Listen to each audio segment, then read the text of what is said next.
Hello and welcome to Cash in the Celebrity Attic, the show that searches out treasures hidden in the homes of the well-known and then sells them at auction, hopefully raising money for good causes. Well, today I'm on my way to meet a mother of two for whom clean living is the be-all and end-all. She once took on the role of Miss Moneypenny, not in the movies, but in real life. When she spent 4 weeks dancing on ice, she cut a really impressive figure. But she's probably best known for showing Britain's dirtiest homeowners how to clean up their act. She's an expert in a pair of rubber gloves, even if I'm not. Have you guessed who it is yet?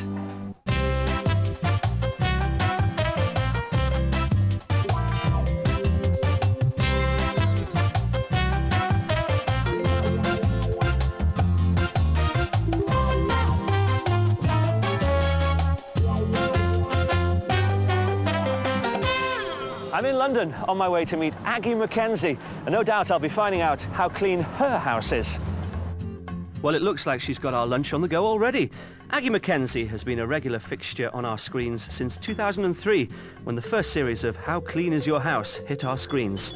The Dirt Detective was already an established columnist on Good Housekeeping magazine, but she came late to this line of work as a journalist and presenter. When she left college in the 1970s, after training as a bilingual secretary, she joined MI6 and spent 2 years in a role rather like Miss Moneypenny. We'll have to interrogate her about those years a little later as we take a tour of the pristine North London home she shares with her family. Considering there are 2 teenage sons about the place, I'm pleased to see it's all so clean. Joining Aggie is her sister-in-law, Felicity Everett, but as everyone calls her Flick, we will too. Coming up, we get to see just how clean Aggie MacKenzie's house really is. I notice we've got a bit of staining here. I'm going to have to get that out. Well, you know, do you know anyone who's good at getting rid of stains at all? Have you come across I do have a contact. Have you? We hear stomach-churning tales about the state of other people's homes. The rice was moving. It was a pan full of maggots. It was just the best. I was like, oh, God, I've never seen this before. It was just amazing. But will Aggie clean up when her items get to auction? You've done really well so far today, Jonty. I'm trying. I know I'm very trying. You are very trying. Find out when the final hammer falls. It's always a pleasure to team up with Jonty Hearnden. He sports more than 20 years' experience as an antique hunter, and I bet he's no stranger to furniture polish. He starts our search for collectibles while I meet our hosts. Ladies, how did I know I'd find you in the kitchen? How are you, Aggie? Hello! Nice to see you again. Yeah, Who good. have we got here? This is Flick, my sister-in-law. Hi, Flick, how are you? Pleased to meet you. Lovely house you've got. Oh, thank you very much. Do you clean it yourself? Most of the time.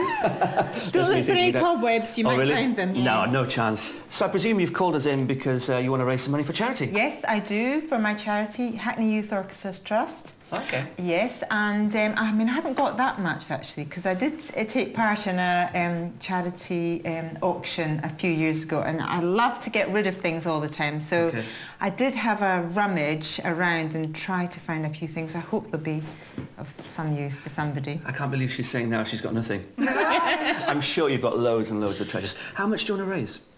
Well, I'm hoping to raise about £500. That's my target, anyway. Well, we'll talk more about that orchestra later on. It's one I haven't worked with before, so looking forward to hearing more about that.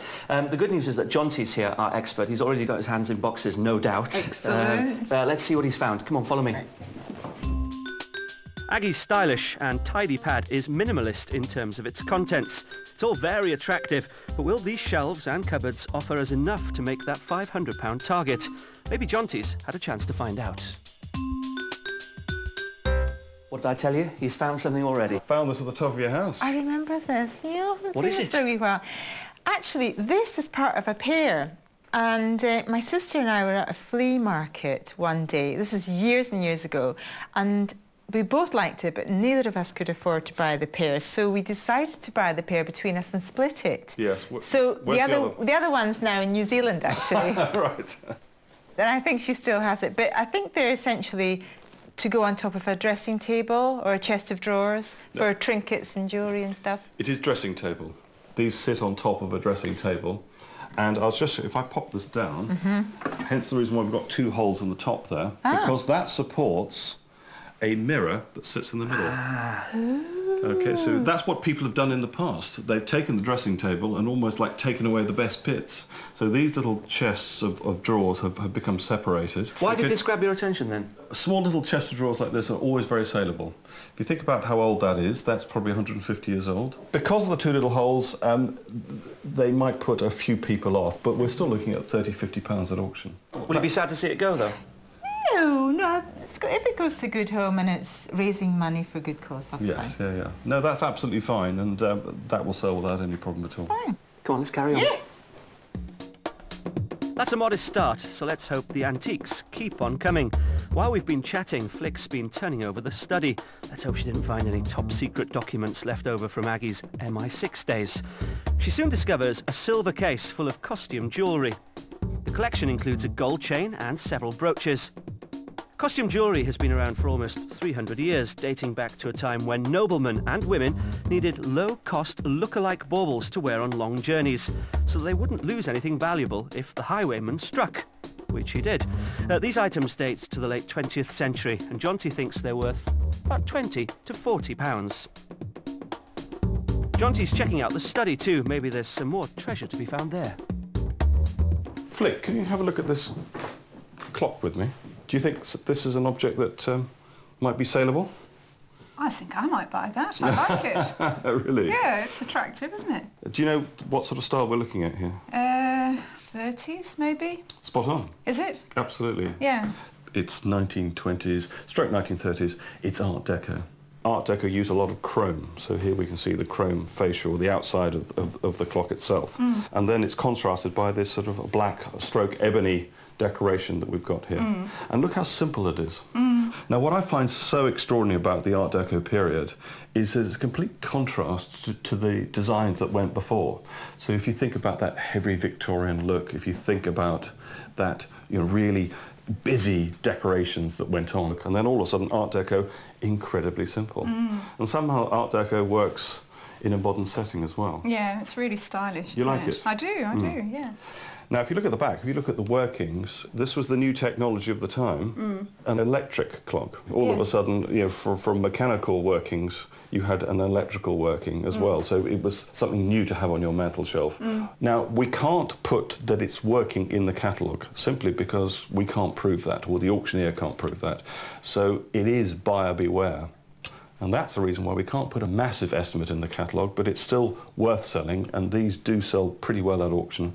So we're looking at £30–50 here. So one for the pot, do you think? Definitely. Good, let's go and find some more bids. Okay.